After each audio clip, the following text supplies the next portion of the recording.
Thank you for visiting ChristopherMedia.net. ChristopherMedia.net. From Asthmacore Studios near Detroit, Michigan, it's Unregimented. Gangsters, what's up, guys? And now, here are your hosts. Welcome to Regimented number 301. I'm Chris. I'm Aaron. And I'm Rich. Back. That's all I got for you. Took a Halloween vacation. Yeah. We'll record on Thanksgiving, but not Halloween. We have our standards, folks. Yeah. I had to take Halloween off for all the kids that showed up.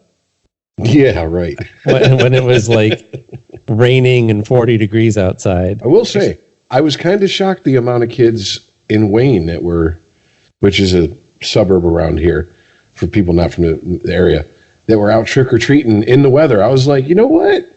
Those are some hardy kids that really want some candy. I would give them full-size bars. That shit wouldn't have stopped me back in the day. Well, I mean, I would have just been, I'm being Chewbacca again. Because you get to wear the whole, like, carpet thing. Well, I'm thinking, how many times was it snowing or some shit when we were kids, when it was Halloween, and we had to wear, like, a coat, and it covered up our entire costume. Like, you trick or treat. Oh, what are you? Just take my word for it. There's a costume under here. Where's the candy? You know, seriously. It's too fucking cold to be sitting here walking around in this shit. Yeah, it's definitely more these days about dressing up than it is about candy. When we were kids, if they would have let us get away with just going out not dressed up and just people give us candy, we would have done it. You had to dress up to get the candy. Now the candy's secondary. It's like, whatever. You're gonna buy me candy when I want it anyway. Like, well, there was a local church that they were holding a trunk or treat on Halloween Day, and for whatever reason, I don't know if it's because of the weather, they called it, and they pushed it to that Saturday. And I was like, I mean, I guess that's cool. I mean, really, what are you doing at a trunk or treat? A bunch of people park in a circle and pop their trunks and hand you candy. You're just walking in a big circle. So it's not like, you know what I'm saying? I mean, if I was a kid, I'd be like, this is like Halloween 1.5. Cool. Let me go get some more candy 2 days after the actual holiday. You know? So I was like, that's kind of cool, yeah, I guess. Yeah, why not? Fucking this world sucks, and kids only can be kids for so long. Let them get their candy. Like, as much as I tend to go, get your fuck trophies away from me. Like Halloween, like, come on, man, let them be kids. Let them go trick or treat. Give the little kids some candy. I'm not even that big of a Scrooge. Fuck, seriously. If I can do it, you can do it. Nah, fuck that. I left that porch light off. Fuck those kids. Ate all the Reese's yourself. So anyway, what did we miss while we were off? We didn't get a chance to talk about Katie Hill, huh? I wanted to talk about Conan, but yeah, we talk about Katie Hill. Wait a minute, what about Conan? The redhead or the barbarian? The dog. The beautiful dog. Oh, the talented dog. The American hero. We talked. I can't keep. Was that was the dog from the raid? No, I remember. I just thought we talked about him, but I can't remember how long ago all this shit happened. We talked about it in the Weedsman. We never got a chance to talk about it on this show. Oh, right. That has to be my favorite. So far, that is my favorite / most entertaining part of the Trump presidency. That whole speech where he just riffed for 45 minutes. Like you said, like the kid who didn't read the book on the book report he was giving. That's exactly what it sounded like. He was just like, so Brave New World was about this world where all these people were like really brave, you know, and they weren't like normal people. They were like, you know, brave people. That's what his speech is. He's like, oh, I got this. I can just wing it because, you know, they only just told me this. Yeah, you know, until that press conference, I was not aware that another name for a canine was a dog. So some call it. They call it canine. I call it a dog. I call it a dog. Well, he says they call it a canine, like I don't know, these special forces group. The group has a special name for the dog, like the canine. That's what they call. Well, anyway. Well, did you guys see the Saturday Night Live skit of the press conference afterwards? Where I can't remember her name, but one of the actresses on there, the comedians on there, played the translator, and everyone was asking the dog questions, and one of the questions was, "So how has your life changed now that you are a national hero?" And she'd lean in and she'd go, "He says he's drowning in bitches," and stuff like that. And then at the very end, they bring out like a supposed Navy SEAL, and they're like, "Any questions for him?" And it's just dead silence. He's like, "Okay, thank you," and he walks off.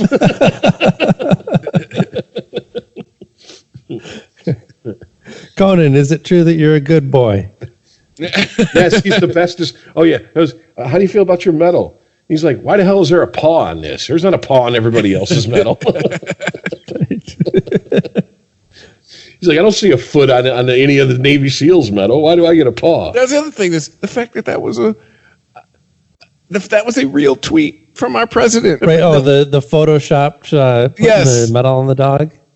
It was so obviously Photoshop. I was shocked that actual news organizations were reporting on this thing like this is hey, fake. You might not know it. This is fake. No shit, I have a pair of eyes. No shit, this is fake. Hey, they're running stories about how to tell deep fake. They're calling it deep fake photos. I'm like, oh God, we're screwed. If we can't even, exactly. If this is fooling us, this like cut and paste, something that anybody could do on their desktop is fooling we're screwed. Us. If we have to put on a news story to go, this is fake, we're done. We are fucked. Well, you also got to remember, we do live in a society where the flat earthers are saying that pictures from the 60s and 70s of the Earth from space are photoshopped. And I'm like, what version Photoshop was that? What was the operating system that was running on? It was still in beta. You wouldn't have heard. It was running on Windows version 0? Yeah, okay, all right, yeah, got it. Yeah, you had the ENIAC version on the punch cards. It was running on the Dewey Decimal System. That's what the fuck it was running on. Oh, Christ. So, I mean, does he get like free health care for life, and does he have Secret Service pick up his shit wherever he goes? And is he like basically a politician now, to where he's taken care of for life? Because I'd actually have no problem my tax dollars going taking care of that dog for life. Less of a problem than I do taking care of politicians for life. Yeah, I mean, that's gonna be the worst Secret Service detail if it exists.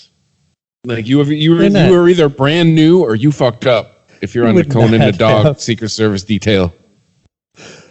That sounds like a sitcom. Like, yeah, right? The guy gets busted down to dog duty. Oh, that's what it would be called. Yeah. Dog duty. It's kind of a double entendre. Yeah.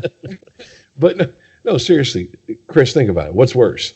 That, being a Secret Service man who has to take care of Conan, or being the Secret Service guy who's got to run interference between Clinton and Hillary? Because that's like being Conan stuck. Sounds easier. Yeah, that's what I'm saying. Between running interference between Bill and Hillary is like being stuck between two parents who hate each other but won't get divorced, and you're the kid. So I'd rather pick up dog shit. That dog will die in 10 years. Hillary and Bill will live off of the blood of innocence forever. So Bill and Hillary got their own Meacham. Sorry, am I the only one who watched House of Cards? I think so. Is Meacham a blood boy?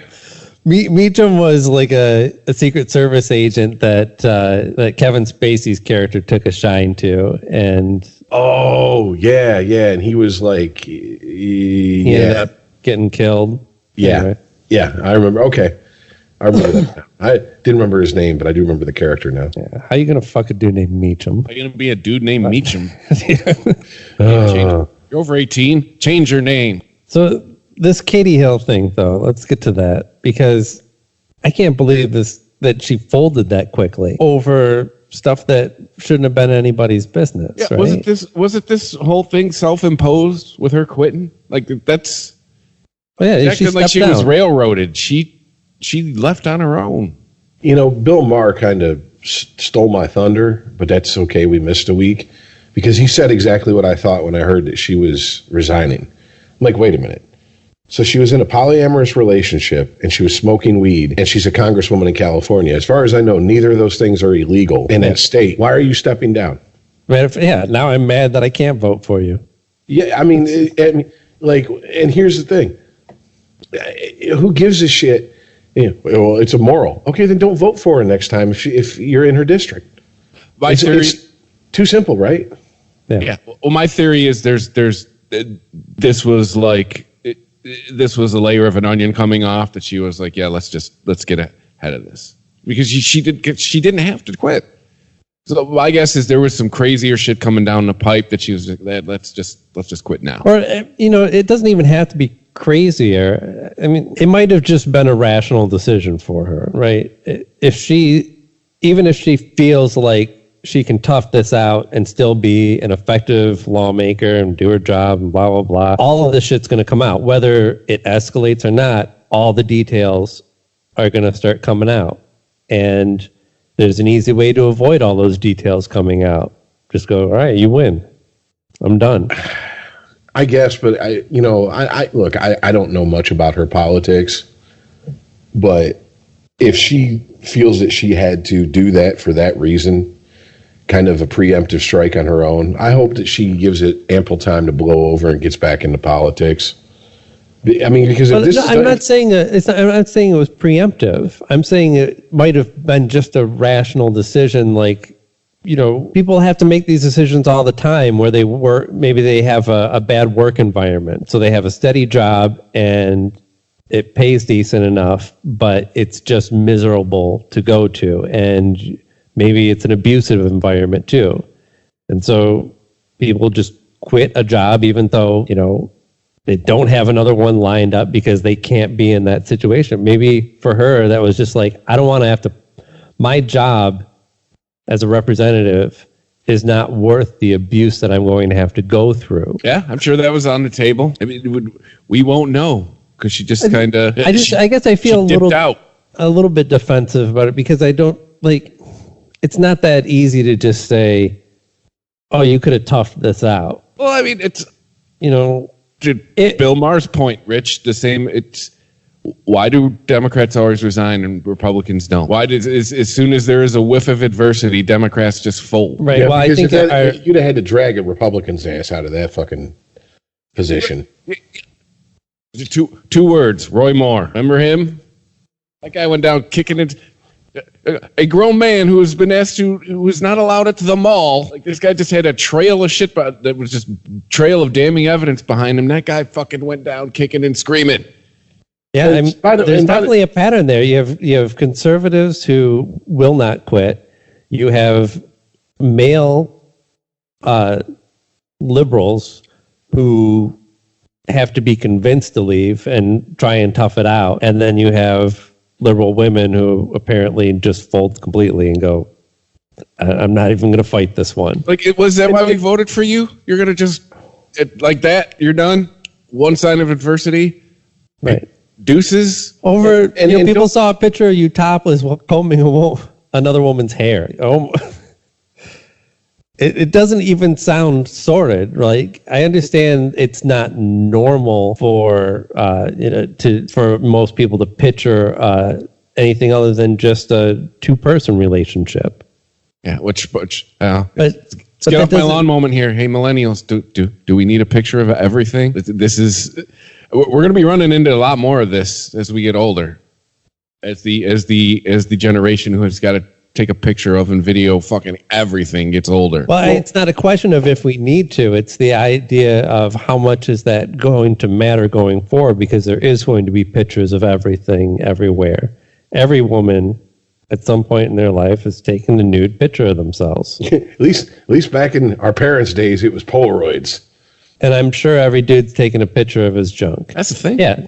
What? But that was a big difference. I mean, there was pictures that floated out there. You could take a picture of yourself and give it to somebody, and then that's it. I mean, what are you going to do? You're going to fucking photocopy it? No, in my high school, it depends on who the pictures was of, but they got passed around like trading cards. It could happen, yes. I mean, if it was a nobody, most people didn't give a shit. But if it happened to be someone popular, yeah, believe me, people saw it. At least enough people to make people uncomfortable, let's put it that way. But still, I mean, look, I don't care about the pictures, and I'm not, and don't get it twisted. I'm not trying to come at her saying I'm not trying to come out and be like, well, she folded, blah blah blah blah blah, like a bad poker hand. It's just, this is something ridiculous to even be a fucking story. The only thing I guess I wish she would have done was come out and say, excuse me, I'm sorry, are you in a relationship with me? Is it illegal to smoke weed? If the answer to both of those things are no, next question. Draw a line in the sand between your personal life and your professional life. But you did. That's what I'm saying. And she picked her personal life. She said, okay, I don't want a public life anymore. Well, also, am I wrong on this? Because I'm not 100% sure on the details, but I don't know if this was misinformation or fake news or whatever the fuck you want to call it. But I've read a few articles that imply, and at least one that just flat out says, these pictures were released by a bitter ex of hers to get back at her. And if that's the case, aren't there laws now against revenge porn? Shouldn't somebody be charging this motherfucker who released the pictures? Yeah, but I think it might be a stretch to call those pictures pornographic. Yeah, I think the legal loophole was she wasn't completely nude, and that's how this person escapes prosecution for it. Yeah, wasn't engaged in a sex act either. Well, I mean, that's debatable. Some people could get off on just taking their shirts off and combing hair. Who am I to judge? I mean, ecstasy is a thing. So, it's happened in my life. Like, you want to get topless and comb my hair? Go ahead. I'm fine with it. But ultimately, I'm like, this is literally, we had a president getting a blowjob in the Oval Office that didn't step down. You know what I'm saying? And when she called it a double standard, I was like right there with her up until she was like, because if this was a man, this wouldn't even be an issue. And I'm like, okay, hold on. Time out. You played the victim card a little too hard. You slapped it on the table like, you're about to say domino or something. Yeah, I can't get with you in the Me Too, the post Me Too era, that if this was a man, it wouldn't have been an issue. Yeah, no way. It would have been an issue. Yeah, because a lot of the things that are getting lost here is, it keeps coming. People keep wanting to make this is about revenge porn and all that, but there was she had relationships with a lot of people who were under her in her campaign. This was a dude. It'd be no question because of the buzzword of power dynamic. See, that's another thing that's bullshit. Where do most adults meet people they get in relationships with? I'm aware. At work. I'm just saying in 2019, like if that was a dude with getting it on with a lot of people that were reported to him in his campaign, I'm just saying it would have been. We know how that story goes. To me, that is something that has been thrown out there because it's another way for, like I said, for people to slam down the victim card on the table and say, there's a power imbalance here. Okay. Well, the power balance isn't automatic, though. Exactly. Do you think she was like, get over here and eat this pussy or I'm gonna beat the shit out of you? I highly doubt that happened. Or you can't work on my campaign anymore, possibly. Exactly. So guess what? Right. It's a box lunch today, sweetheart. That's how it goes. Right. People look at that issue as cut and dry, but it's really, I mean, most of what you're up against when it comes to those types of power dynamic issues is you either work for a company that just, says that you can't do it at all because they don't want to deal with, possible lawsuits and bad press and whatnot, or you have criminal cases where it can be proven that somebody was trying to get sexual favors in return for employment or bonuses or anything or promotions or something like that, right? But we also live in the same. So, hold on, though. But what we're talking about with the Katie Hill thing is she runs her own campaign, right? She's her own boss. She's not beholden to some corporation that says you can't date your employees. And so unless you actually have a situation where you can prove that she is is coercing sex acts from these people who work for her, then there's absolutely nothing wrong. There's nothing legally wrong. There's nothing. I mean, you can make a moral argument for what she's doing. I But understand what you're saying, but we live in a society where the beginning of this week, or the end of last week, the CEO of McDonald's had to step down for having a consensual relationship with somebody. Consensual, and he had to step down for what? If it's consensual, that's people that weren't involved in a relationship assigning victimhood to somebody where it's none of their fucking business. If this person was a victim and they spoke out and said, "Look, this person who was my boss gave me a quid pro quo. You want the job, you got to do this sex act." Then yes, there's an abuse of power there. Well, let's move forward. But clarify that on the McDonald's guy. Was he dating somebody that worked underneath him? yeah. But the whole Okay, thing, but you it didn't was say that. consensual. It was See, a now that- consensual relationship, and he had to step down over it. The only way I could agree with that is if McDonald's has a corporate policy that says They you probably can't. do. Yeah, they probably do. Most places do. And if that's whether the case, then yeah, you got to pay the piper. Yeah, I was in that situation. I didn't fight it. I didn't scream unlawful termination. Well, actually, I wasn't terminated for it. I was just demoted.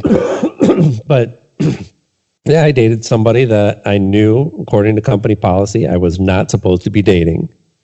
I was in management. They were not. I knew it was wrong. I kept it a secret. I got sloppy. The wrong people found out, and I got caught. And now here's I didn't cry victim.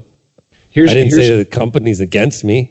here's where we get into like that's the company policy. If you agreed to that when you took the job, Yeah, I then did. okay, then And I that's was on you. involved. But I'm going to say this. I don't agree with it. Just because someone who's dating someone who isn't necessarily on their level in the corporate hierarchy doesn't mean that there's automatically abuse of power going on there. You're right, but this is the type of policy that's put in place, like just making sure that your sidewalks remain clear of snow and ice. It's because they don't want to leave the company open to a lawsuit. Yeah, thank you, lawyers. Seriously, it's if they had no fear of being sued over it, someone coming after them, a lawyer coming Step after back them from this a little asking bit. for It's not, money. it's not lawyers preying on a litigious society. The real blame would be the bad actors, right? The men who are in positions of power and use that to get sexual favors from employees. I mean, this does happen, right? So I understand your point, but it is a real thing that happens, and it is a real crime. Well, and that's why the policy's in place. But then going down that route, then why'd she resign? If she didn't do anything wrong, why'd she resign? It's a rhetorical question, by the way. Like if we're using that kind of logic, what'd you quit for? And I mean, also, aren't we told constantly not to generalize, not to lump people into one group and make assumptions and act like a group of people who do or share these qualities or traits are monolithic? Well, if that's the case, then we can just lump Like white men?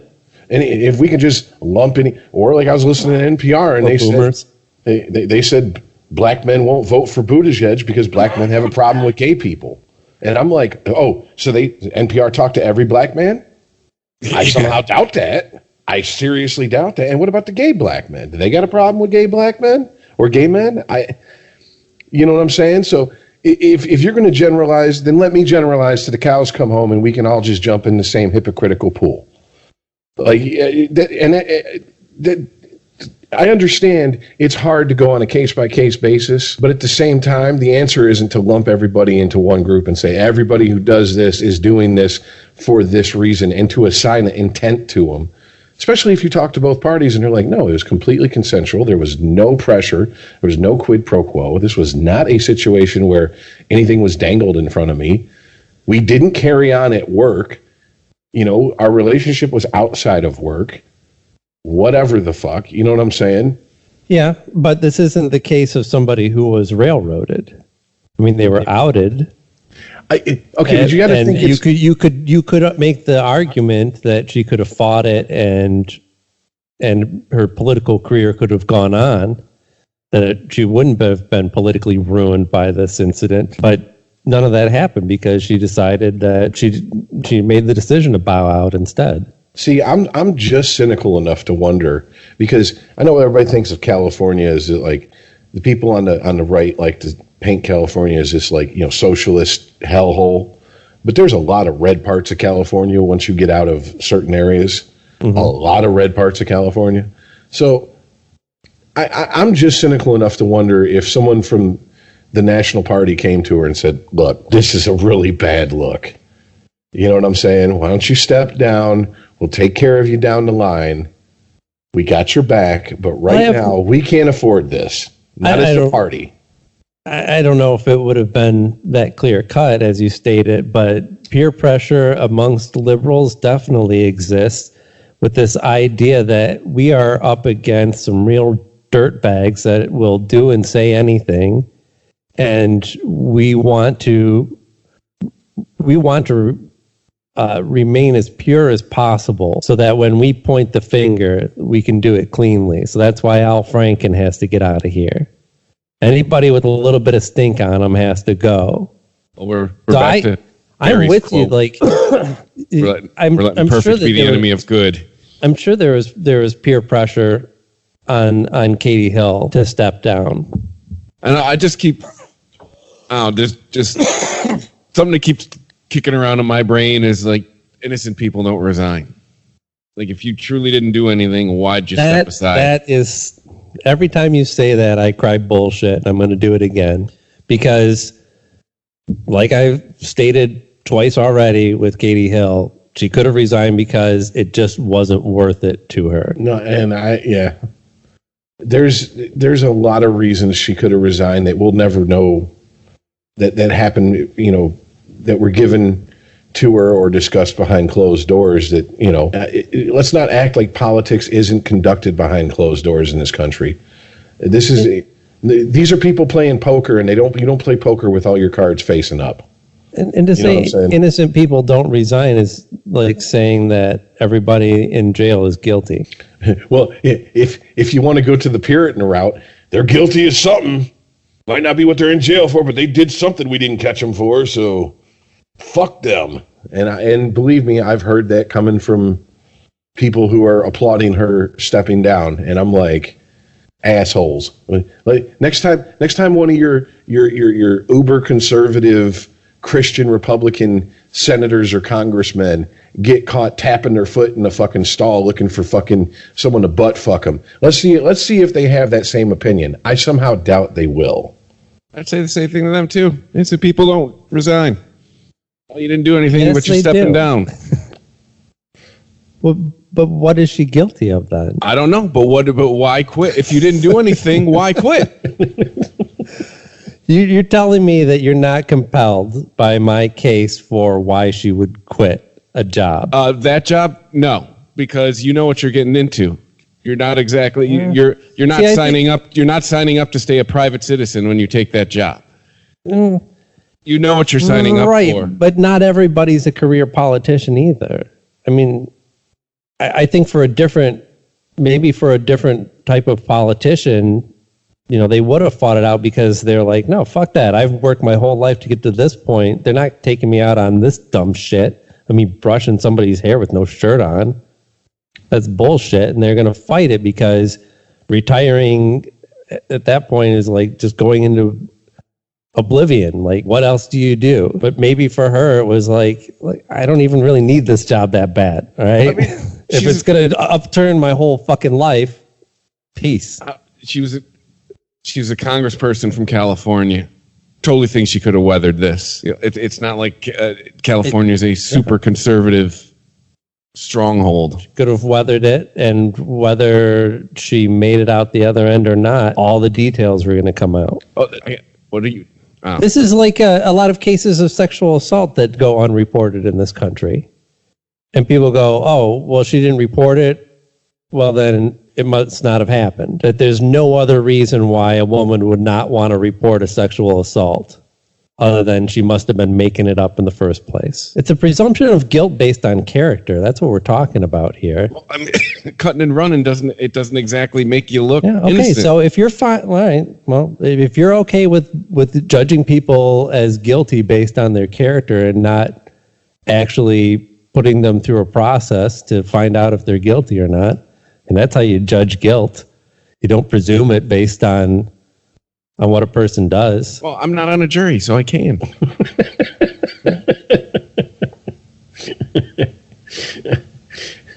Jesus Christ. Chris, you're my boy and everything, but it would suck to be on a jury with you trying to deliberate. Because he just played devil's advocate through the whole thing. I wouldn't make it to a jury, buddy. That's the thing. I know who I am. I know they'd be like, no fucking way. Get this guy out of here. We want this. It says, I believe it says speedy trial. Unregimented. ChristopherMedia.net. ChristopherMedia.net. Unregimented.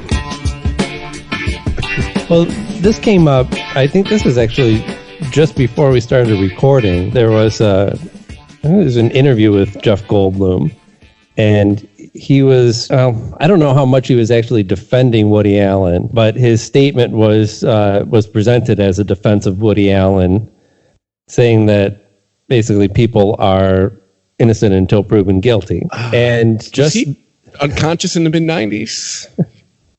Did he not have a newspaper subscription? Not get the internet in his part of California in the mid-90s? Or I mean, Sun Yi had the last name of Mia Farrow's ex-husband. right, no, well, that's not what's up for debate. I mean, we know these things as facts. What's up for debate and what is been the result of actual trials was whether there was a wronged party in any of this, whether there was any kind of abuse going on, and how young was Sun Yi when all this started. Yeah, that's what I thought the crux of the Yeah, was she like 15? the problem was. Well- That was her age. I mean, it's unseemly to fucking screw your stepdaughter, but I mean, if she's like 14, 15, that goes from unseemly to a crime pretty quick. Right. So he wasn't convicted of any crime. I mean, that's basically what he's saying. Jeff, neither was Michael Jackson, but we kind of all know the deal. Neither was OJ. Do we? Mr. Goldblum? Yeah, okay. And OJ, we know. That one we can agree on. Yeah. OJ's a cut above the rest. We know for sure.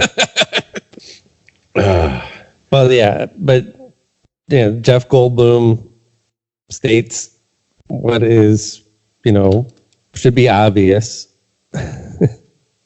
That we have a system of proving these things, and that's it. He's basically just saying he doesn't believe in trying people in the court of public opinion, and so now he's going to get tried in the court of public opinion. Yeah. But, I mean, and we all agreed in the Me Too era, though, that Woody Allen's kind of like the third rail. We just, but we go near there. It's kind of like we're getting into a weird area. I got a chance to jump on Twitter and see what people were talking about. A lot of it was, some of it was like, why? Why would you even say anything about this? But wait, a lot of people are just ready to be through with this guy. Since it's Twitter, there has to be a faction of like, if you hate on Jeff Goldblum, you're being anti-Semitic, right? No, nope. There is that. Oh wow. Not that I found. I mean, maybe that defense is coming, but no. And him being a zaddy doesn't help either. Now he's just a creep. A what? A zaddy? A daddy with a Z. What the fuck does this? Okay. I don't know, all right? What does that mean? It means what it means. Figure it out. Like, just close your eyes, picture Jeff Goldblum, and then put the word zaddy underneath him. I don't want to. That's it. I don't like where that takes me mentally. You just pictured him from Jurassic Park reclining with his shirt open, didn't you? With his nipple exposed. That's what you pictured. Right. Zaddy is a guy who's attractive and fashionable with swag and sex appeal, as according to Bustle. Look, I get it. I've seen The Fly. He's in good shape, but that body leads to that face. I don't get how he's like Adrian Brody.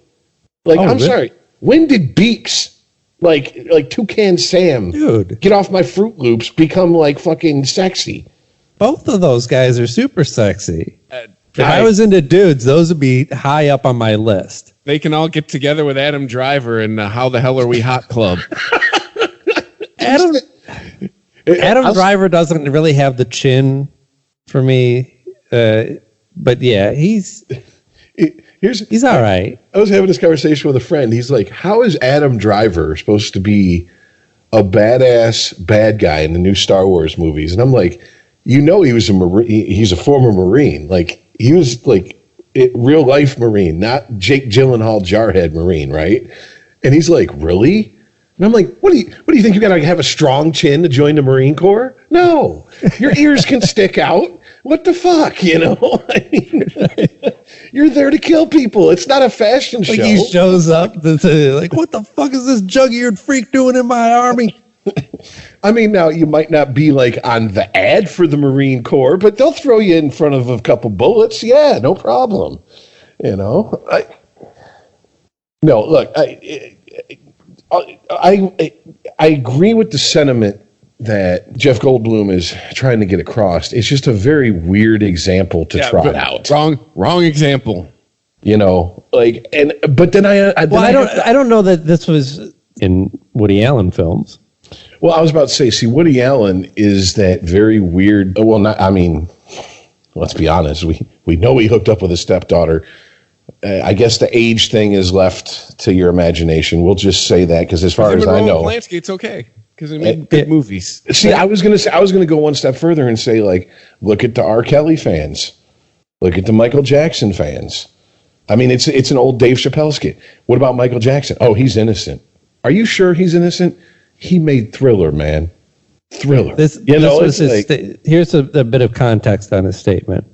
In an interview with the I newspaper, I don't know if that's a misprint or a paper I'm not familiar with, Goldblum said he would consider working with Woody Allen again in the future and defended him against allegations, saying, I think there's a presumption of innocence until proven guilty.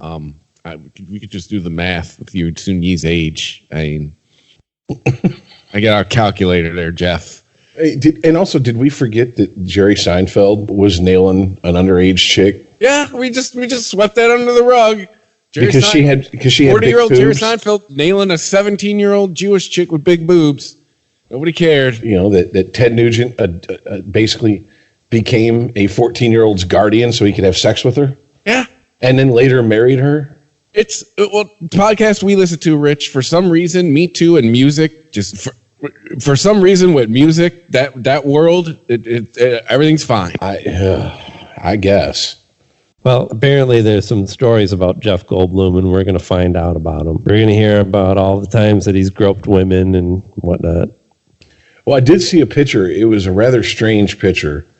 The best if it was a Photoshop, now I'm the first to admit I'm not a Photoshop expert. If it was Photoshopped, it was a damn good job. But was Conan in it? No, that's your key. No, but he see the dog. He did have a medal around his neck with his dick on it. So I guess that means, something. I'm not sure what that means. I guess he's, world class at delivering dick.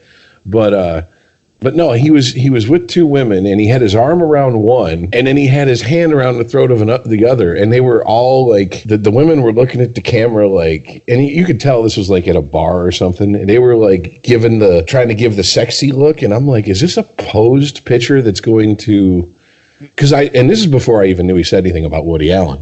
This was like a week or two ago. I was like, ooh, this could come out bad for him, because without context, I know how the outrage industrial complex works, and they could run with this. So I'm kind of wondering if that picture is going to resurface and there's going to be like, what was happening here? And it's like, well, if judging by the looks on their faces, he was about to have some kinky ass sex. That's my guess, but no one looked like they were upset in that picture. But once again, well, and by the way, yes, these women were much younger than him. I don't know if that's going to matter or not, but I'm sure someone will get offended. Some 45-year-old will be like, why does he gotta fuck younger women? Because they're younger than you, bitch. That's why. What are you shocked by? Like complaining about guys dating younger women. Like what do you want? You want us to change the laws? Do you think there should, like we've stated that, there's a certain age where we're going to consider a person an adult, and it's fair game. If they want to have sex with somebody, there's no crime being committed there, right? So what are you complaining about? Do you think that we should change it so that you have to date somebody that's within like a 10 or 15 year or 20, or I don't know, what is the cutoff? What are we proposing here? Like the age rule of national law. Why are we mad at half your age plus 7? At Randy Quaid, Dennis Quaid. I don't know why you get the two of them confused. I'd probably be pretty pissed. For dating somebody who's, just forget how old she is. She's over 18. Dating anyone 18 or older. I just want to know what they talk about. He's in his early 60s. She's in her early 20s. The fuck do you talk about besides, hey, let's do it again? He fucks her and then she says, okay, boomer. I don't know. Right. Like I'm 40 and I'm like, what would I talk about with a 20-year-old? Like, and he's 60. Like, what would you talk about? Maybe she's like, I really grew up loving those Meg Ryan, Tom Hanks romantic comedies. What was Meg Ryan like in real life? And he's like, I guess this is my age is showing, because a few years ago I'd be like, I don't know what they're fucking talking about. But it's okay, cool. We're done having sex. What are we gonna do with the other 23? You know what it is? It's a segment of hours of the day. It's a segment of women who want advantage constantly. Okay. And by that I mean when they're young and they're hot, they can date who they want. And young, hot women who are aware of the fact that they're hot usually aren't dating broke-ass losers. They're dating older guys with money. They get older, the guys get more money, they trade in their older model for a younger model. Now all of a sudden, this isn't fair. Well, was it fair that you just dismissed an entire group of guys because their paycheck wasn't big enough? No. Guess what? That's the way the world works. Life ain't fair, folks. What the fuck? When you were younger, was it fair to all the older women who, quote unquote, should have been dating that person? Yeah, it's like when I hear women go, why when women get old, do we're no longer attractive to society, but men get hotter? Bitch, because you didn't want to fuck them when they were 18. That's why you are the ones who can declare these older men hot. You bitch about it. Right. It's always, it's funny posing that question to a straight man. Like, I'm not the one fucking him. What? I don't decide who's hot or not. Yeah. If I had my choice, I'd have been fucking him when I was at that age. It's like I've had this happen more than a few times in my life. I'm bitching about being in a relationship with a woman, and inevitably, if there's a big enough group, woman will go, what about men? I don't know, bitch. I'm not gay. Yeah. I don't fuck guys. I don't have relationships with guys. Tell me how men suck, and I will believe you. I'll take you at your word. Why can't you take me at my word? Why do I have to go boo-foo some dude to get your fucking approval on this subject? I don't. Shut up. Just calm down. This is the way the world works, folks. Make me a sandwich.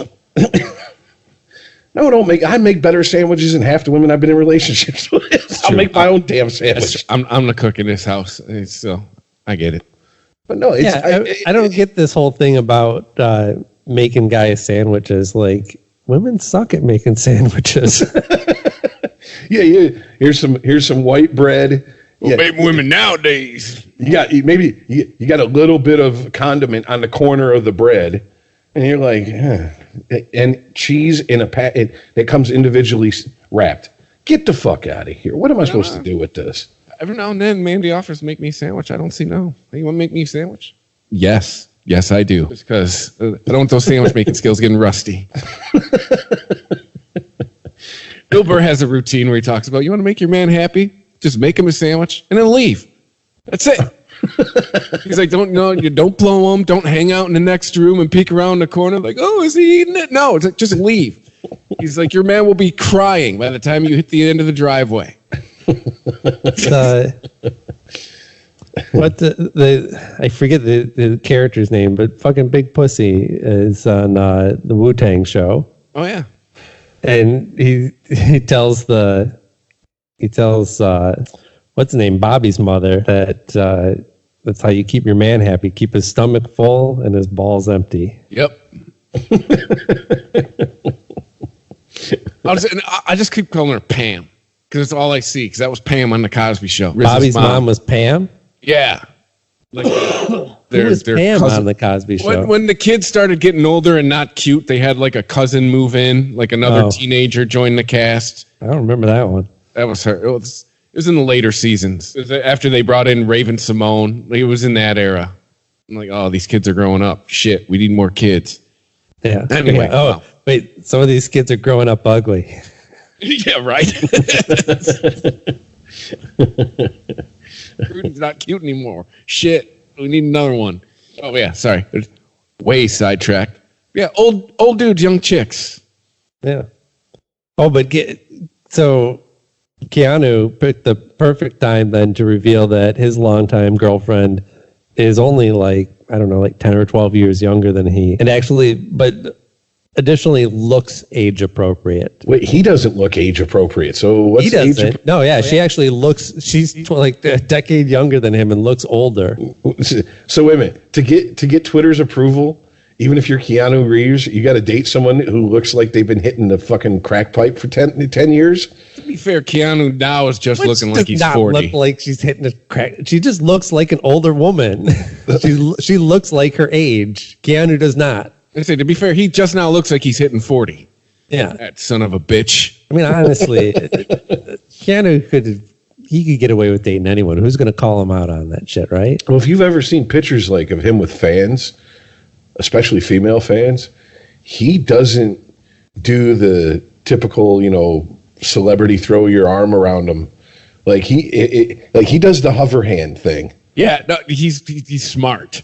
He's like, you are not Me Too in my ass. That is not, and this is before Me Too. These pictures were, so he was thinking ahead already. So more power to him, man. He ain't getting caught up with no nonsense. And I mean, on top of that, hasn't that guy had like a horrible fucking life? Like honestly, like didn't his sister commit suicide or something when he was younger? His best friend was River Phoenix, died of an overdose. I mean, he's had kind of a shitty life for a celebrity. I mean, for anybody actually.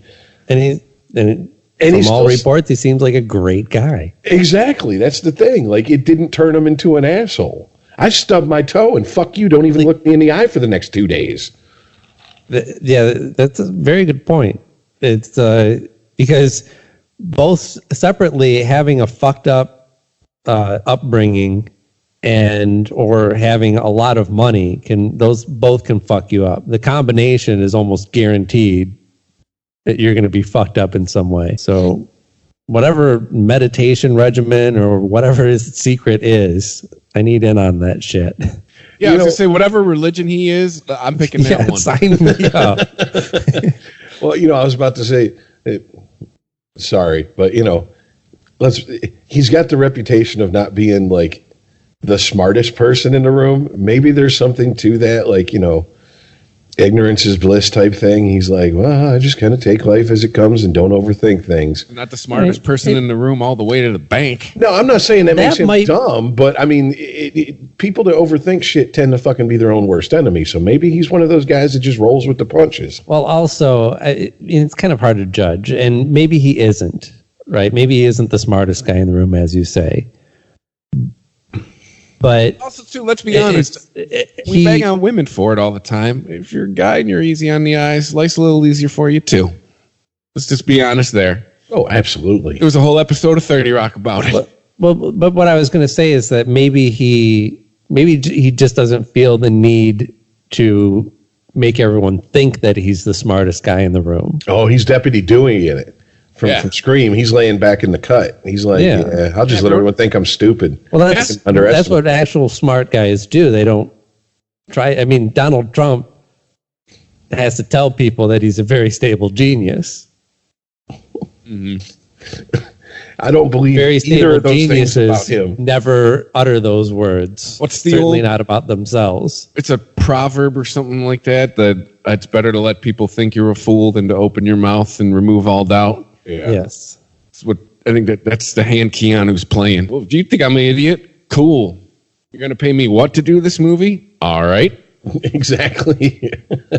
I dropped 3 Matrix movies, 2 of which were absolute dog shit, Right. and they're still making a 4th one.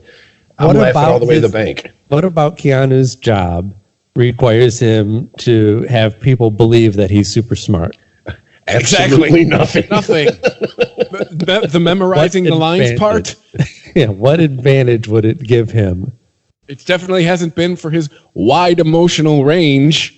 He's essentially played the same role for 30 years, except for John Wick. Hey, we're going to let you be angry for a couple movies. I think he And kind of he gets a doesn't- bad rap on that, but all right, whatever. Well, it's- He doesn't do a lot of interviews, but when he does tend to talk about the actual art of what he's doing. And he doesn't dress it up, and try and make it into something that it isn't. But yeah, he doesn't seem like he's trying to prove how deep he is. Rich, I view Keanu like a singer who always picks songs in their range. Look at it that way. That's kind of how I view him with acting. So he took Dirty Harry's advice to heart. A man's got to know his limitations Yeah. and work within them, and that's fair. That's fair. I mean, I think If I you're think an he's a- alto, you're not picking something in the soprano range. Yeah. You're not picking something in the baritone range. I think as far as his acting ability, he is competent for what he does. But I mean, I think he really got, which is why I'm surprised they're making another Bill and Ted. I think he really got kind of saddled with the whoa, that thing. He's to where got it's become a stoic trope. and intense down. Dude, he has the market cornered on stoic/intense. I think, I've said this. Schwarzenegger, what's his catch line? I'll be back, right? You know what I'm saying? Like certain people make my day. Certain actors end up with a tagline attached to them, rightfully or wrongly. His is whoa. I think he kind of leaned into it. That's what I'm getting at. Yeah. Especially like after he had to be in the middle of making Point Break and go, Right. I gotta have a whoa in here somewhere. Come on, guys. There has to be an outtake from the scene in the Matrix where he's talking about the red and the blue. There's got to be an outtake where at the end he just goes, "Whoa!" It's probably hilarious if there is. Yeah. Well, if you look at like Keanu versus what's his name? God damn it! What's the actor's name that does the car commercials and the whiskey commercials and McConaughey. McConaughey, right? All right.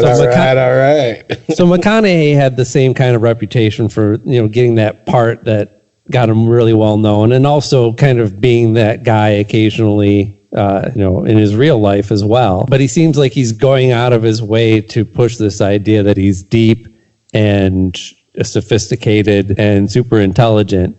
And I'm telling you, he's fronting too much. I would Got the 1,000-yard stare down. Like if you had them both, him and Keanu take IQ test, I'd put money on Keanu coming out on top. That is the first time maybe that phrase has ever been uttered in human existence. But you know what? Now that you say Does it, either test come out over 100? I'm kind of with you. We're not talking about where they fall on the scale. We're just talking about who comes out on top here. Yeah. I'm with you, Aaron. I'm kind of with you on that. I can agree with it. I will say, but see, I think both of them have that something that look. They're both good-looking guys. They both get paid ridiculous amounts of money to pretend they're people they're not, and they both seem self-aware enough to realize how ridiculous in the grand scheme of the world that is, and they're able to laugh at themselves. Or both north of 50 and look good with their shirt off? I mean, like you take someone like Tom Cruise. Like I think Tom Cruise really thinks he's important, and it's like, let's be honest. Mm-hmm. Yes, I like the not the second one, but the first and third and one of the other ones, Mission Impossible movies, as much as the next person. Oh yeah. But we're not losing a pillar of the artistic community if he retires tomorrow. I mean, I don't think we can go that far, but I think he's a far more talented actor than than most, honestly, than certainly Keanu or any of those other guys that we're talking about. I mean, I just don't think. I think like he did Tropic Thunder, and he was probably the type of guy that like between takes was going, so people are going to think this is funny. Okay, if you say so, I'll trust you guys. He was the best part of that movie.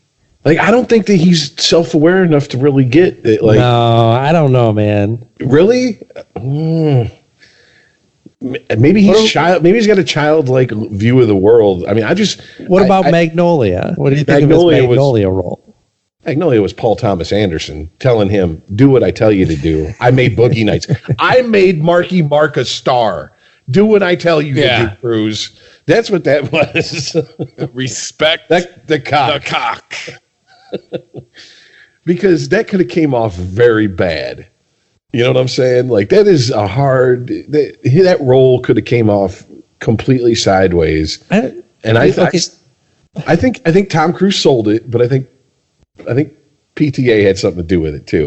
Maybe I'm a little biased. I just watched last night with my daughter. We're doing, because all last month was horror films, so November is going to be sci-fi. And we watched Edge of Tomorrow last night. It's a great movie. I love that movie. It's a fucking fantastic movie in so many ways. And it has huge plot holes all throughout it. Stuff that just doesn't make sense, that if you actually stopped and tore it apart, the movie would fall apart. But it doesn't matter because everything else is so on point. Everybody's acting their asses off in that movie. The effects are great. The alien design is perfect. The way the story is set up, the music, just fucking everything is. That movie is one of the best science fiction films out there, honestly. And man, I ain't saying all that, but okay. No, I am, man. And and Tom Cruise does this great role where he has to go from the PR guy to the hero, and he takes you through that transition perfectly. And I don't know. He doesn't challenge himself enough, I don't think, but I really think that Tom Cruise is a great actor. That isn't in doubt. I've always liked him as an actor. Just his personal life. Woo! That's a whole different story. I've always enjoyed Tom Cruise as an actor. Yeah, but I've had to begrudgingly accept that there's a lot of people out there artistically that I respect that get sucked in to the Scientology shit. And I'm like, I to this day, I still hear of people that are Scientologists, and I'm like, really? Like, when I heard Beck was a Scientologist, I was like, what? Really? Beck? You got to figure at that point that there's got to be some like fringe benefit to this that makes it all worth it. Like, I know Beck is self-aware and intelligent enough to be like, I smell some bullshit, but right. Or maybe that's just what we their think benefit of them. And retirement package is like phenomenal, like just unbeatable. or that's the thing, find it anywhere in the entertainment industry. Maybe there's just this image that we have built up of these people, and you guys are musicians. Most musicians are fucking idiots. Yeah, that's true. Yeah. Maybe we just have this image of these people from their art, and maybe it's just Beck Hansen, the performance artist who got fucking lucky 30 years ago, and he's still a moron, but he makes great music. Like, fair enough, because I am going off the story about Loser, where he did the rap as a joke, and after he got done, he looked at the producer and goes, "I'm such a fucking loser," and the producer was like, "Run with that. Let's work on that. Let's add that in there somehow." And boom, that's how that song was born. But I just assumed that because he said that and he went and he rolled with the joke, that he must be the type of guy who can laugh at himself. You know what I'm saying? He's not like, what I do is world changing and I'm touching lives. Dude, you wrote 2 turntables and a microphone. You wrote a song called Devil's Haircut.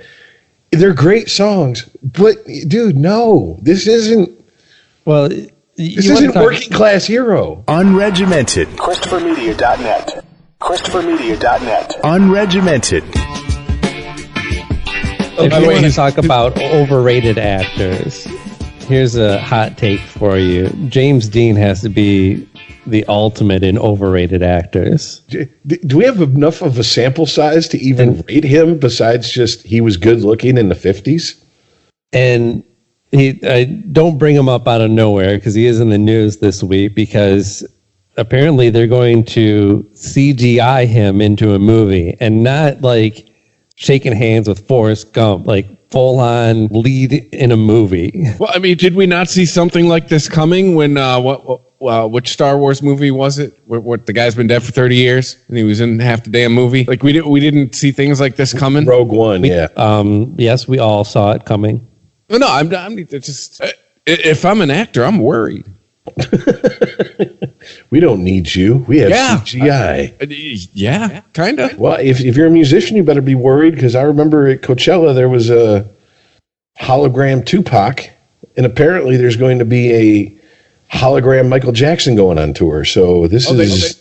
They already had the hologram Roy Orbison going around, and I believe they canceled the tour because it's not 20 years ago. But, those are a thing. They're starting.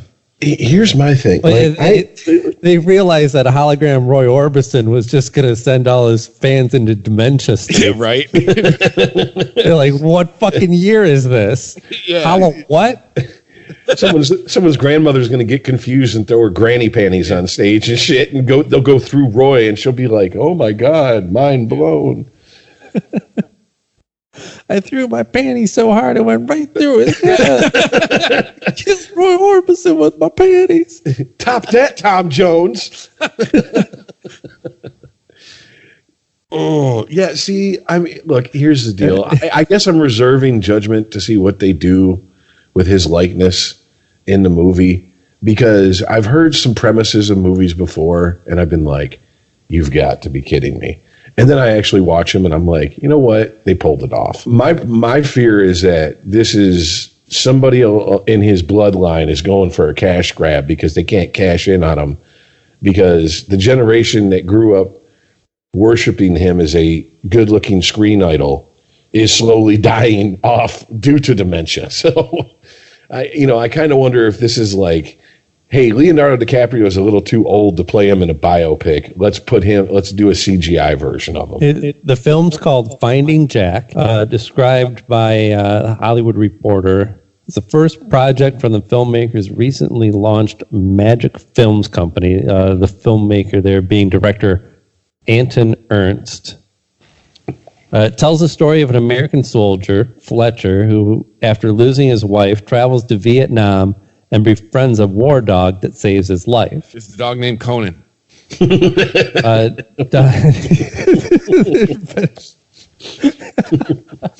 Ooh, it's going to be the comeback CGI for in Photoshop. It's the comeback for James Dean and Conan's feature film debut. There you go. Someone in Hollywood right now is going, we can make a lot of money on that. The movie's called American Hero. James Dean is going to be playing the secondary lead in the film. To Marilyn Monroe? She the star? Okay, at this point, I might have to take back a reserve judgment comment. I don't like when I heard the. All right, just take the James Dean shit out of there. I ain't going to see this movie. Yeah, it's right. Who's the secondary role? Who's the other one? Chris Tucker? Is this a wacky buddy comedy? I'm sorry. The Hollywood cannot make a good dog film. It's just not going to happen. It's never going to happen. They're never going to be able to make a movie that centers around a dog that I'm going to go see. Wait, what was that movie with the two dogs and the cat that were trying to get home? Fuck them all. Homeward Bound or something? Yeah. What? Were you movie. Like, fuck those dogs, but that cat better make it? Were you like that? Root for the cat. Cat, they might have a chance of getting me to go see the movie, but I don't think that they'd be able to pull it off. You know, I will say this: it's a very small movie. I think it was a Netflix movie. It's called A Street Cat Named Bob, and it's about a guy who was in London who was like given one last shot to get clean with state aid, because I guess they do that in London. They'll put you up and help you get clean. Because, socialism. And this cat kind of adopted him. And he was a busker. And then gave him toxoplasmosis. And he died of a brain tumor. Well, that's the sequel. I've seen this movie. The kitten was fine. But yeah, he was a busker. And apparently he wasn't really, he would get pocket change. But this cat just is one of those cats that would perch up on his shoulder and he'd play, and people were like, "Oh, it's Bob!" And so but that movie sounds like it was about the junkie, not the fucking cat. It was kind of like he gave the guy a reason to keep going because his family, had given up on him, that type shit. It really is. I'm going to say this. It's a cheesy movie. It's like, if you're like 11, 12, take away because it doesn't really go deep. It's not like Requiem or Trainspotting as far as the drug use. So, I mean, it's safe for kids that age. But I watched it, and it's like, as an animal lover, I was like, I understand. I've been in a situation where the only thing I felt like I had to keep waking up and putting one foot in front of the other for was my cat. Come on, we've all been there, right? All right. Well, maybe we'll settle the animal movie debate another day. Let's get back to the CGI thing. So the filmmaker, this is his quote on it, says that we will take every precaution to ensure his legacy as one of the most epic film stars to date. Epic! He did 3 movies! The family views this as his 4th movie, a movie he never got to make. We do not intend to let his fans down. You're gonna have to CGI all his fans too. Yeah, right? They're gone. Yeah, the ones that are still left. Yeah, I'm with you guys. I've never understood this fascination with James Dean. First of all, he looked like a stereotype, and then second of all, he had a look and vibe. He had the swag of the day. But what body of work is there? On that? But there's nothing. He didn't have a wide range. He didn't get to show that he was some great actor. They're like, this guy's a punk. Let's put him in the role as the punk. One of the nice things about having a family member get dementia is you start hearing the real reasons they like shit. Because my grandmother always loved James Dean. Like she would the ass, right? Exactly. All about his ass. It was all about his looks. Like I remember asking, I'm like, what? I'm like, Nana, why do you love James Dean? Like my mother couldn't care less about James Dean. But when I think back on it, my grandmother was in her early 20s when he was starting to make movies, that target audience for that type of, that type of actor. And she's like, oh, he was just so good looking. I'm like, that's it? What about his acting ability? She's like, I didn't really matter. He's just so good looking. I'd watch him make a grocery list. I'm like, it's the same thing with Marilyn Monroe. She was not talented. God, no. But she couldn't even sing. Didn't care. Don't care. I'll look at you in a bathing suit all fucking day. You got Betty Page for that. I was just gonna say that. I was like, not in a world where there's still Betty Page. Snatch the words right out of my mouth. Sophia Loren, Jane Mansfield. I mean, there's. Don't get me wrong. Right. She's a good-looking woman. She was a good-looking woman, but that's not a talent. That's something you can't help. Yeah, there were good-looking women of the day that looked like they had a thought in their head. But she was not one of them. Let's be honest. The fact that she come off as brainless was a selling point to a certain type of man. Oh, for sure. She knew who she was playing to. Yeah. Yeah, definitely. It's like all the drugs help you. Like, I'm the dude that your daddy's going to hate. Marilyn Monroe is like, I'm the bitch that's going to make you a sandwich, give you a blowjob, and never talk back. Sold. But your brother better not be the attorney general. I'm going to fuck him too. I mean, was it just like lack of options why James Dean has this huge legacy? Like there wasn't much to choose from? No, it's the mystery. Look, if James Dean didn't die young, he'd be forgotten. He would be that guy. He would get cast in the same role over and over again, and the movies would get shittier and shittier. He'd be doing TV movies in the 70s, and people were like, I remember him. Oh, he used to be so dreamy. And, he'd be an extra on The Love Boat, and then he'd die of a fucking heroin overdose at 50. Forgotten. That would be James Dean's legacy if he didn't wrap his car around a pole.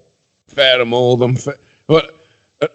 I'm drunk, I'm nobody, I'm drunk, I'm famous, I'm drunk, I'm dead.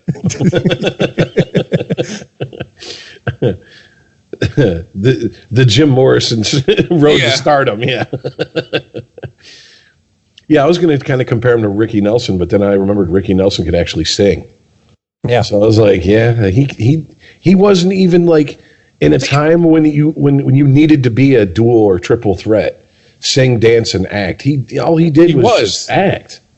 Yeah, Ricky Nelson he at least had other things he could do. Like, I've never just, like I said, to me, it's always just been more about the look, the ethos. Well, even the acting is James debatable. Dean.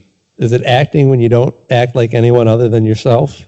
Isn't that kind of the job, is to be somebody other than yourself? He was Luke Perry before Luke Perry. I mean, like, because it's not even like he did Rebel Without a Cause. His acting in that is not like Ewan McGregor in Trainspotting, where if Ewan McGregor would have died after that movie, I could understand him having a cult following for the small body of work he did. Right. You know what I'm saying? It's like, I take the 50s-ness out of the movie, and it's still cringeworthy.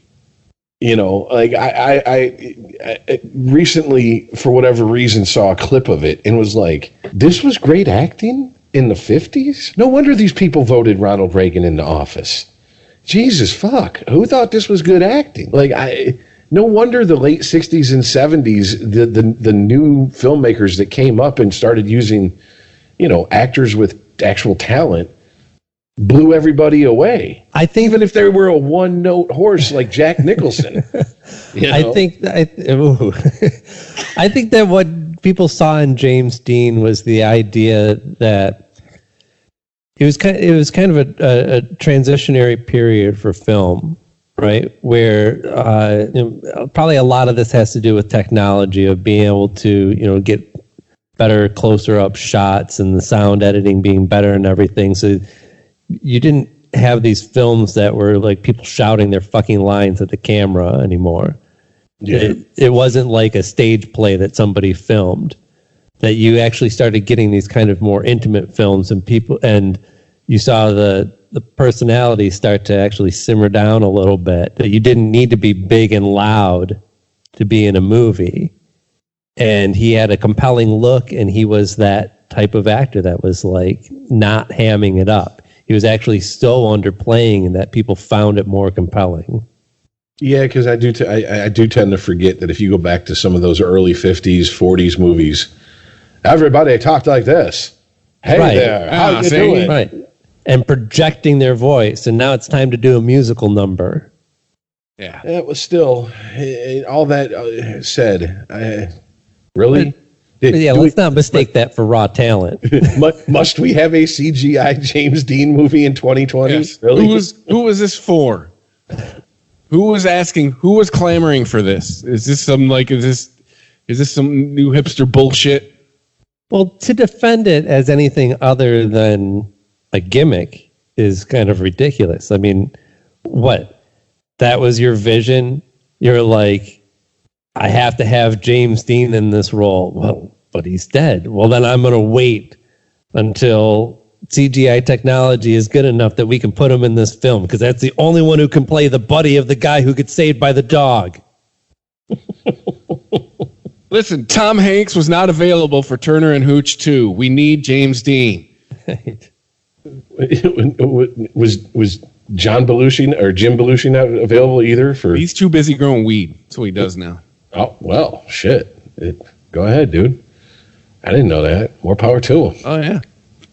What's his brand? Because come the 1st of January, if it's available here, I could pick it up at any shop. Oh, no. You're probably going to have to wait to the spring.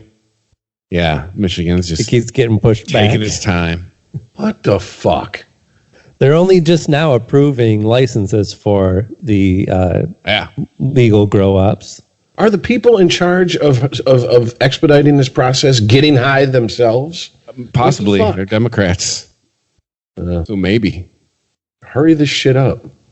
No, dude, there was a whole... They had to tear down the old system and build a new one. That's what took most of the year. There was like one guy who was giving out all the licenses, and he hated weed. They had to get rid of him and install this new board. It's been a process. It's like putting the Pope in charge of handing out contraceptives and shit.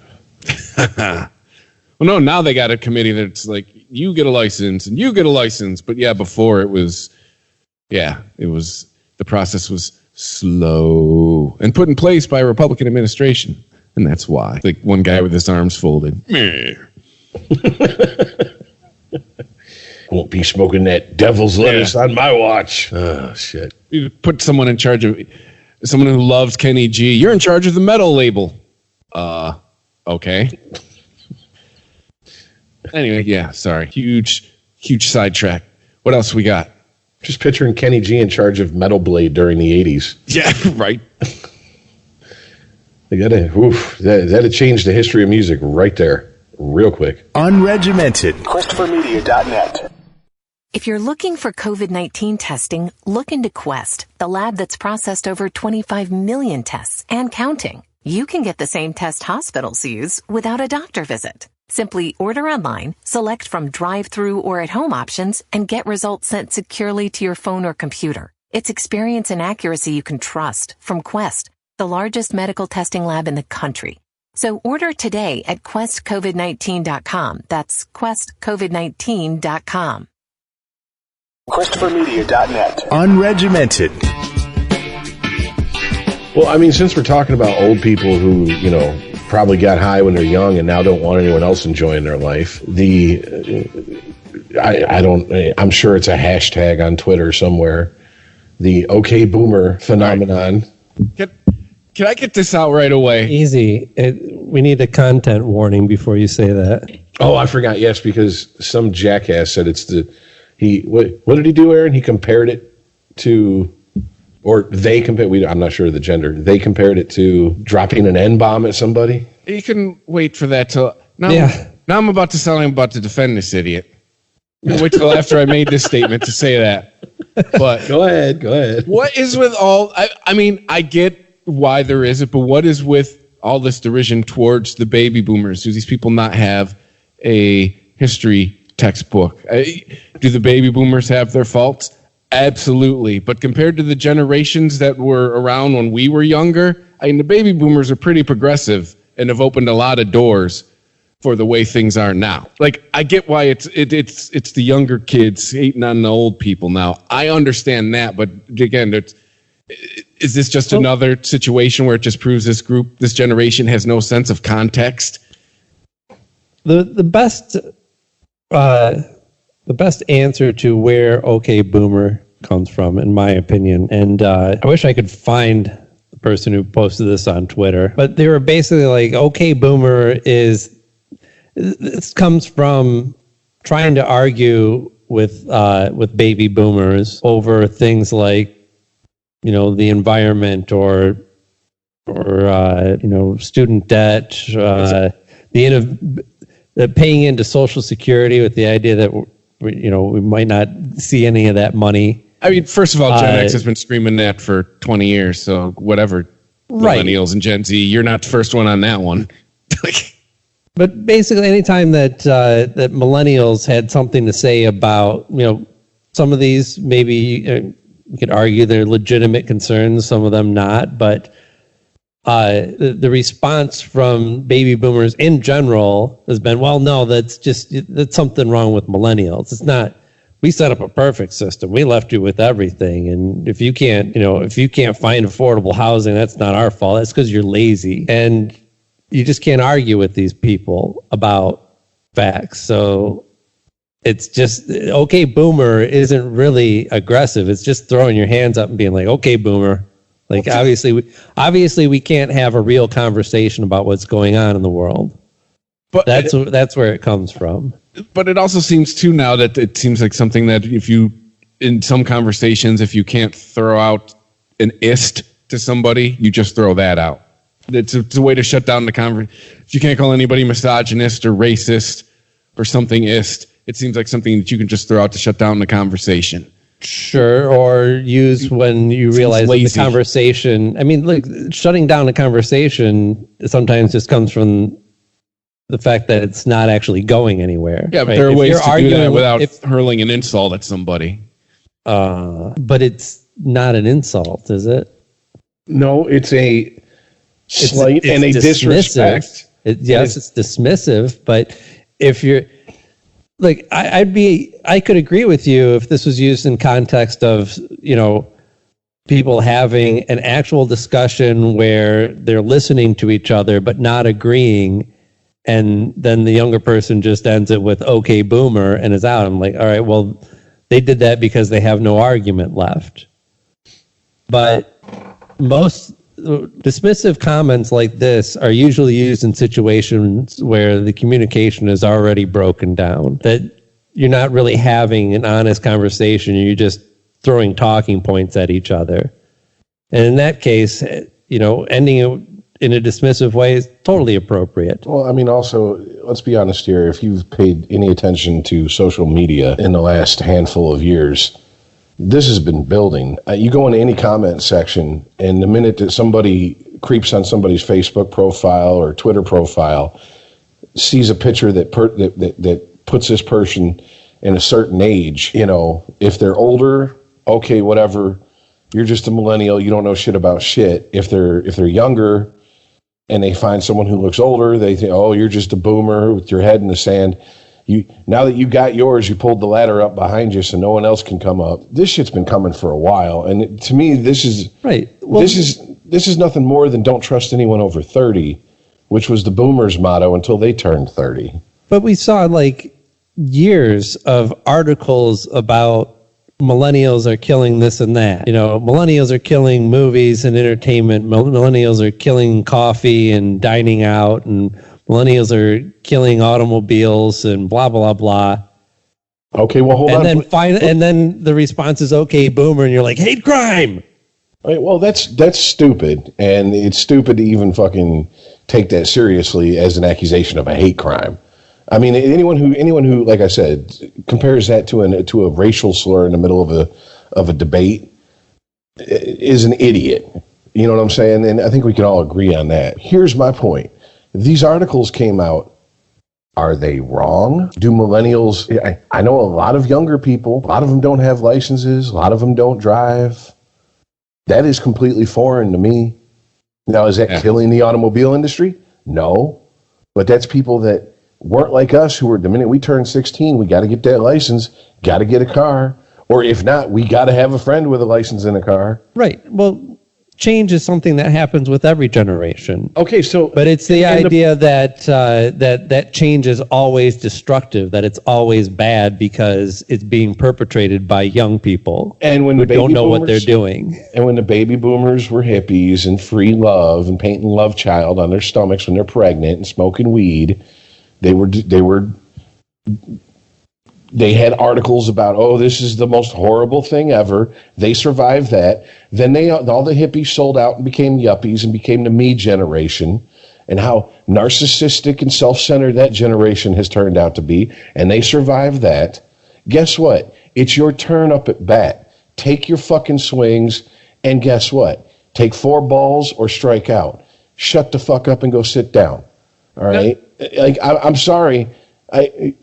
Because who are you talking to though? I'm talking to anybody who thinks that their generation is the most put upon generation ever. Fuck you. The millennials don't even understand how much consideration they get because everyone's worried about what they're doing. Okay, if we dismiss their entire generation as just you're know nothing, do nothing, never do wells, they would lose their fucking minds. Hey, you're talking about being dismissed. Go ahead. Say it. We're all Gen X. There's all these conversations of baby boomers versus millennials. There's a generation in the middle no one's talking about. It's us. That's what I'm saying. Yeah, there's many memes like that going around. One of my favorite was it showed Luke Skywalker and Darth Vader fighting with each other at the labels of boomer, of course, over Darth Vader, and millennial over Luke Skywalker. And then below that was a picture of Han Solo as Gen X, and he's just like, he's got his gun out, looking all fucking, what are you gonna looking do? cool and hanging out. It's like, man, we are apathetic. We're in the middle, all right, cool. I guess we'll just sit here and just keep not giving a fuck because that's what we're supposed to do. But what I'm saying is, anybody who gets offended because of an article about millennials, you're getting attention. That's what you want. Let's be honest here. You are the most narcissistic generation that's come along in quite a while. Everything is, let's post everything I do on social media, blah, blah, blah, blah, blah. I understand not everyone in your generation's like that, but guess what? It's going back to that generalization thing. You get lumped in with people who are around your age, who look like you, who have the same interest, et cetera, et cetera, et cetera. Deal with it. All right? Don't sit here and act like somehow you're the ones that are going to change everything. When you show, the millennials show more signs of being the baby boomers version 2.0 than we ever did. And two, there is such this like thing with that, God, whatever, get off my lawn. That age group needs to just be, their identity is tied into that, to being part of that generation. I don't recall us coming up just spitting like, I'm a Gen Xer. Like it wasn't, or is tied to who we are. Like, I don't understand. Like, there just seems to be this need to like this kind of solidarity thing with that generation. Well, right. I don't know. I remember hearing the term Gen X, Generation X, and I'm like, that sounds cool. How do I get to be part of it? And then one day just found out, oh, you're just automatically part of it because you're born at a certain time. And I'm like, oh, that's cool. So it's not really an exclusive club then. So it's not a mailing list I have to sign up to be on? Right.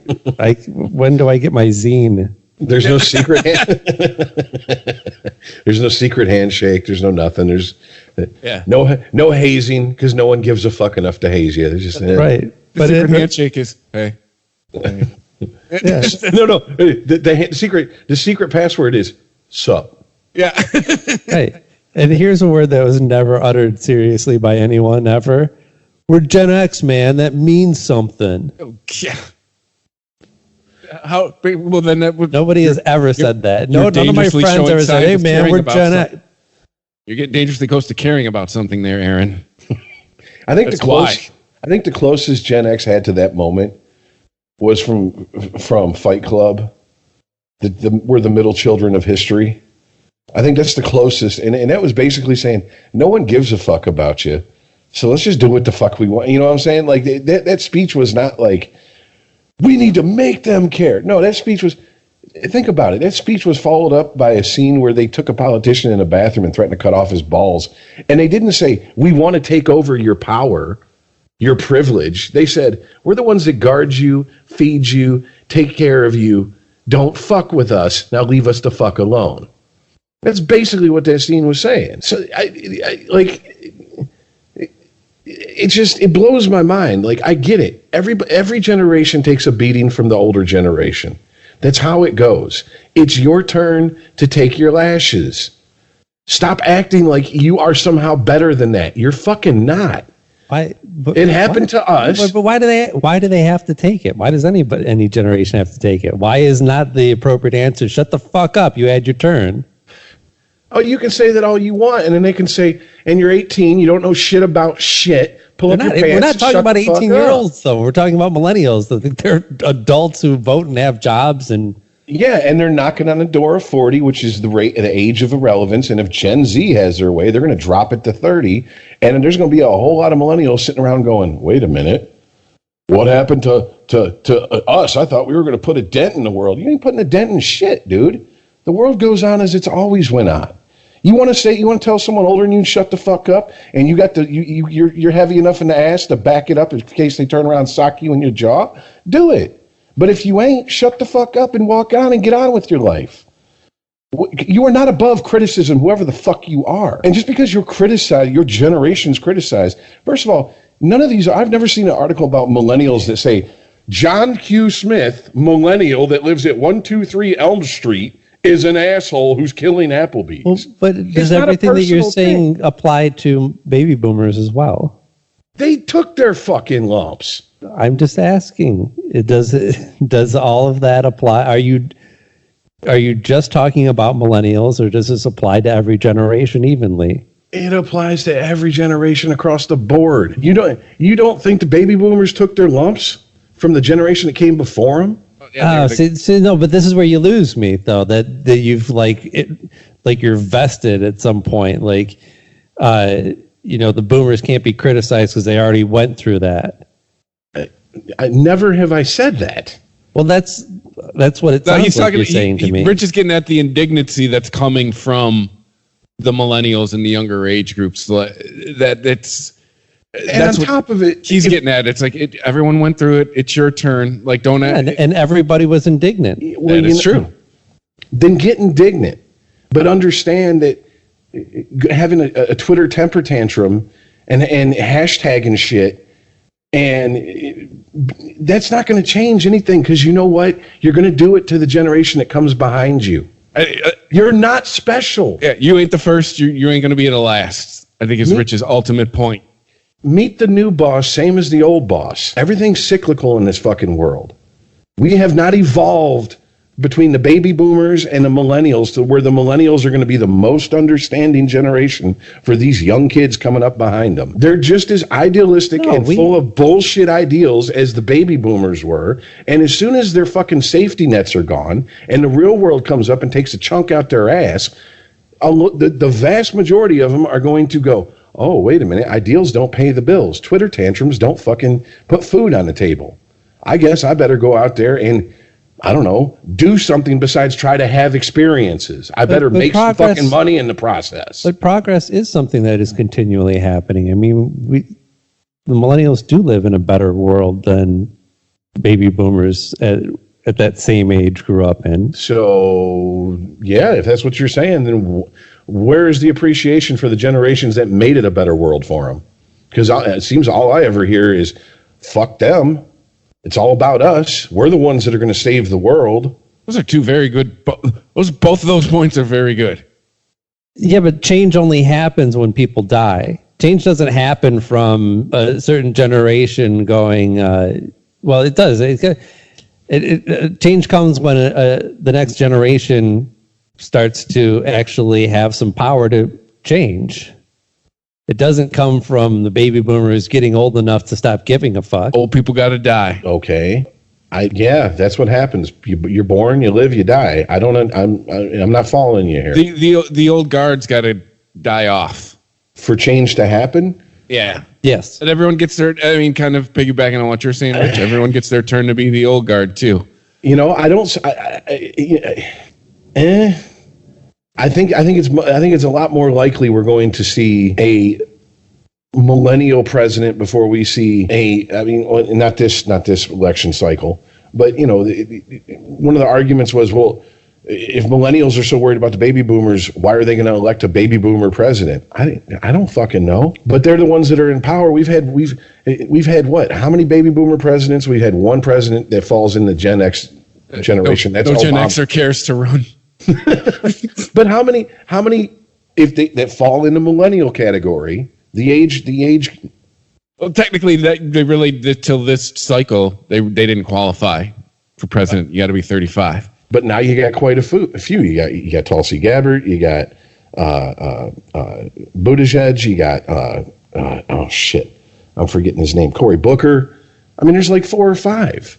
Yeah, Gen X, where are you at? Like, come on now. Here's the thing: if you are so confident in your generation, and you are so confident that you are right, and that you have some sort of almost divine righteousness backing you up, then why are you worried about what a bunch of people who were slowly dying off got to say about you? If you are so enlightened, then be bigger than them and just don't worry about it and go ahead and change the world. Yeah, that's what OK Boomer is. We all know that's not what OK Boomer is. OK Boomer is a dismissive way to go, I don't want to fucking talk to you anymore. You're old. How is that any different than what you just said then? You just said, look, if you're confident in what you're doing, then don't give a fuck about what the older people are doing or what they have to say about it. They're going to be gone anyway. That's OK Boomer. It's very dismissive. From a generation who, if you dare dismiss them, then that's somehow some sort of emotional abuse that you've inflicted upon them. Don't dismiss me and my feelings. Okay. So which generation are you talking about? Millennials. But boomers are the ones that are freaking out about just people saying OK Boomer. I will say to the boomers, what's there to free? I get it, the dismissiveness is the petty part about it. But at the same time, like, you're running everything right now. Cool. Yeah, great. Nice saying you got there, young blood. Like, then that's what I would say would be the danger of dismissing the old people. Oh, they're running everything right now. We don't, all this talk about speaking truth to power. I mean, if this is your chance and you're just dismissing them, like, good luck being productive, accomplishing your goals. For whatever reason, okay, some people feel that, I don't know, being dismissive of people because they're older than you and have different ideas than you is somehow, I don't know, wise. To me, that's the antithesis of wisdom. All right. Just because you don't agree with someone on 100% of the issues 100% of the time doesn't mean that that person can't impart wisdom to you. And that's where my beef with millennials lies, because they act like we know everything. And it's like, what have you done to know anything? You haven't been running shit. What have you done? Seriously, what has that generation done? They didn't lead the tech boom. Okay, that was the tail end of the boomers and the Gen Xers. They don't have the majority of political power in this country. They haven't affected mass change in this country. All they do is get people riled up on social media with the bullshit that happens. Because I went and hunted and found an article that says we're killing Applebee's, so fuck boomers. You know, some boomer wrote this. Okay, well, great, wonderful. How is that leaving your mark? Forget digging up people's racist tweets. Yeah, you're real good at Google searching. Congratulations. If that's your defining trait as your generation, I hate to break it to you, you're quite a bit off from the greatest generation. Imagine imagine millennials dealing with the greatest generation. That'd have been super fun. Have them be like, Grandpa, how'd you learn how to use a computer? Yeah, but it's. I'm just thinking of David Hogg. It takes my parents 10 minutes to send a text. Just give me the fucking phone. I'll do it. I'm 17. And I get it. They're from a different time. They came up differently, but I just don't understand dismissing the boomer generation as this like crazy oppressive like, really? You like gay marriage? You like legal weed? Boomers broke ground for all that. Like, that's what I don't understand. No, every generation they did not. They absolutely did. There it is. This is how come we're not going to agree. Because why do you have a hard on against boomers? Show me on the doll where the boomer touched you. Can you let me make my statement before you disagree with it? You made your statement. No, they did not. Okay. Well, Aaron, go ahead. When did Obama and Hillary get on gay marriage and start trying to do something about it? When enough millennials started participating in voting. No, but the baby boomer generation started making gay people more accepted. It started laying the groundwork for that. It started breaking down the barriers, so to speak, in everyday America. That's the groundwork. The baby boomer generation. Really, you're telling me the hippie generation had nothing to do with us getting more progressive? Oh, not really. Yeah, I mean, if anything, we pushed back against it as a society. But not the baby boomers generation. We went more conservative. Maybe their parents did, but that was the generation trying to break those taboos, trying to get that got that social change out there, that enabled us as teenagers we came up. We're like, yeah, gay people are here. They're part of our fabric. Yeah, we're when probably liberals' the first voting base consisted mostly of baby boomers. Gay marriage was not on the table. It wasn't until younger people started participating. No, but I'm saying it laid the groundwork for the acceptance of it. Everything lays the groundwork. But to act like the baby boomer generation was this huge oppressive generation, no, it was not. So if the millennials are as enlightened and understanding and open and progressive as they like to present themselves to be, then why can't they embrace that and go, you know what? Hey, look, we don't agree on everything, but you did start laying some groundwork there that let us get to the point where we're at. You know what? Good job. Maybe instead of attacking constantly, because here's the thing: you're wanting the boomers to be the bigger people and just we're not going to say anything at all, and yet millennials can say anything they want. And I'm just like, why don't we all know what boomers' problem is? They're fucking old. Get off their lawn. We got it. We understand that. All right. But the boomers aren't sitting here trying to paint themselves as some progressive generation that's going to change the world. At least not anymore, because reality has set in.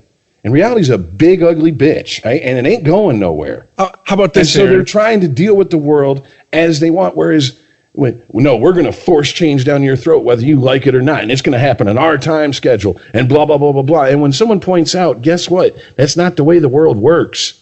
Shit doesn't happen overnight. They get mad and they go, why are you attacking me? But change only comes when forced. Only comes when forced? I don't agree with that. Yeah. Look, Barack and Hillary changed because they realized that they were going to lose voters. They were going to lose support if they didn't. That's why look, what their actual stance on gay marriage is, I'm confident that neither one of them give a fuck. They don't care who gets married. It's not a personal issue for them. Their stance was based on their voter base. But if there's any politician that knows marriage is a sham, it's Hillary. But you talk about those those younger voters, right? That they changed their mind when those younger voters said that they wanted this, right? Who are those voters' parents? Baby boomers. Like I said, the baby boomers. I guess I'll meet you in the middle here with this, Aaron. They didn't open. They didn't kick open some doors, but they definitely picked a few locks. Does that make any sense to you? No, because look, progress is constantly happening, and it's constantly happening because people die. That's it. I guess I'm just not going to buy into this narrative on that gay the baby marriage boomer because generation. the true bigots have just died. I guess we can agree to move on. I'm just not going to buy into the narrative that the baby boomer generation is this huge oppressive generation, because it wasn't. It wasn't. If you look at the history books, it's not a black or white thing. I'm not saying that they were. I'm just saying if your example is gay marriage, I don't think that's a solid argument. They didn't push gay marriage. They were forced into it. They were forced to accept it as a reality. Well, I'm so glad all those millennials were the ones marching on those fucking lunch counters in the 60s. I'm glad that they pushed for the Equal Amendments Act or the Equal Rights Act. I'm glad for that. And I'm glad all those Gen Xers helped them too. That's what I'm saying. No credit's given. Only criticism's given. And if you want to act like you're a better generation than everyone that's came before you and everyone that will come after you, then you can't be an asshole about it. You can't sit there and go, all I'm going to do is just shit on everything and everybody else done unless you fall within my age group. That's horse shit. And you can say that, the real bigots are dying off and blah, blah, or have died off, whatever, blah, blah, blah. You're telling me that there wasn't people back then who felt that equal rights should exist? There wasn't people in the 50s and 60s who felt that gay people should have every bit of right as anybody else to do what the fuck they want as long as they're not breaking the law? I can't buy that, man. And that's the brush that millennials are wanting to paint baby boomers with. And when baby boomers turn around and do you paint understand what you just said though, Rich? You took a broad brush and painted a whole generation and when with the one viewpoint and said you can't paint everybody with the same broad brush. And when the baby boomers turn around and do the same thing to them, they go, how dare you do that? Oh, you mean how dare we use your tactics? It's okay for you to paint with that broad brush, but not us? Get the fuck out of my face with that bullshit, man. It's a fair point, both sides. Again, trust me, this whole thing, I'm conflicted. I give you strong arguments how I feel both ways on this. But again, Gen X just lost in the shuffle. The boomers and millennials arguing back and forth. We're just in the middle like, hey, whole 20-year period of history you're just ignoring here. We all have podcast to vent this out on, so yeah. The world existed between 1960 in the debate. Yeah, we're like the world existed between 1965 and 1980, guys. That's when we were born. There you go. There's our gift to the world: flannel shirts and podcasting. You just named the episode. Look, ultimately, let's take a step back. Let's take a step back and get some levity here. This is all just. I get exactly why millennials get pissed when they're getting attacked. I understand that. Okay. And I understand why boomers are like, don't act like we do. Like the world started when you just got here. This world's been spinning around the sun for a long time before you showed up. I mean, the dismissiveness, okay, and maybe you don't see this because you're a very dismissive person, Aaron, when you want to be, but the dismissiveness of people to go, whatever, okay. You're not just dismissing an opinion, you're dismissing them completely out of hand. Everything they got to say, every thought they have, every bit of wisdom they have. That's a fucking pretty insulting thing to do. That's why I'm like, ultimately, you guys are assholes. Because if it was done to you, you would cry and throw shit fits, and there would be fucking Jezebel and Deadspin articles about this shit until the cows come home. Is this maybe a byproduct of a age group that's been brought up of being able to hit the block button? Have we thought about that? It's missing this whole conversation. Well, there you go. just hit the minus in the red circle. You got some block user in your future, fucker. I'm gonna block this conversation. But no, I just wonder if things like that are it's the in-person equivalent to blocking somebody. Coming up with cool. Look at you, neat. Look at you. I feel like I'm falling into the trap going, look what you did, millennials. I feel like that's what you want me to say right now. Hey, the millennials might have fucking might have added gas to this fire, but in this case, sorry, Billy Joel, the boomers did lay the groundwork for this fucking discussion. So, you did start. I see what you did there. You did start the fire. Yeah, everybody's got their part to play in this. Yeah. We're Gen X, so we'll just sit by and not give a fuck. But he is without sin. Cast the first hashtag. That's right. Oh, anyways, I guess it's time to wrap it up. It's about that time. So this is the part where I just remind you, social media at Unregimented Pod, on Twitter, unregimentedchristianmedia.net is the email address. If it catches a pod, we are there. Spreaker, Google Podcasts, Apple Podcasts, Spotify, ChristopherMedia.net, the iHeartRadio app. It's something called Castbox, which has been showing up a lot lately. It's crazy. I don't know. It's everybody who's listened. Who's been listening, thank you. If you're new, welcome. If you like it, tell a friend. That's how this works. If you can review us, that's handy. Or even just rate us. If you're short on words and you just want to hit 5 stars and be on your way, we welcome that too. But we thank you for listening, and we'll see you next week. See ya. Later, guys.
Unregimented. ChristopherMedia.net. ChristopherMedia.net. If you like this show, please tell a friend. Please make sure to rate and comment on all your favorite Christopher Media shows. Please follow us on Twitter and like and share us on Facebook. You can subscribe to all ChristopherMedia.net shows for free on ChristopherMedia.net. Thank you for listening, and thank you for visiting ChristopherMedia.net. Thank you for visiting ChristopherMedia.net.